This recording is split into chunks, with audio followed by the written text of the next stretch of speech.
নমস্কার বন্ধুরা। তো চলে এসেছি আজকে এগ স্যান্ডউইচের একটা রেসিপি নিয়ে। তো এগ স্যান্ডউইচের জন্য প্রথমেই লাগছে এখানে ব্রেড। আমি এখানে ব্রাউন ব্রেড নিয়েছি, আপনারা চাইলে এখানে হোয়াইট ব্রেডও নিতে পারেন। তারপর লাগবে ডিম, গাজর কুচি, লাগবে মিয়োনিজ, লাগবে লঙ্কা কুচি। এখানে লঙ্কা কুচির পরিবর্তে আপনারা গোলমরিচ গুঁড়ো ব্যবহার করতে পারেন। আর রয়েছে পেঁয়াজ কুচি। তারপর এই সবগুলোকে একসাথে আমি মিশিয়ে নেব। এবার আমি মিশিয়ে নিচ্ছি জিনিসগুলোকে। এবার মিশ্রণটা এরকমভাবে পাউরুটিতে ভালো করে স্প্রেড করে দেবো।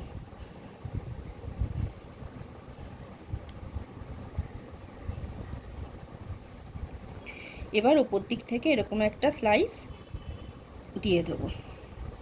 এরকমভাবে আমি আরও কয়েকটা তৈরি করে নিচ্ছি। এবার তাওয়াটা গ্যাসের উপর বসিয়ে নিয়েছি।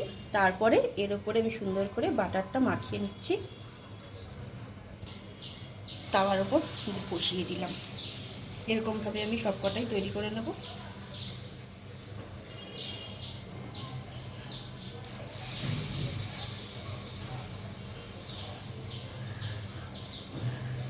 একটা পিঠ কমপ্লিট, আমি আরেকটা পিঠ উল্টে দিলাম।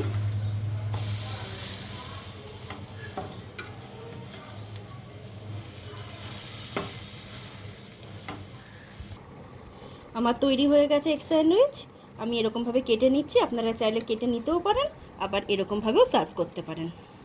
এগ স্যান্ডউইচ আমার রেডি অ্যান্ড সার্ভ।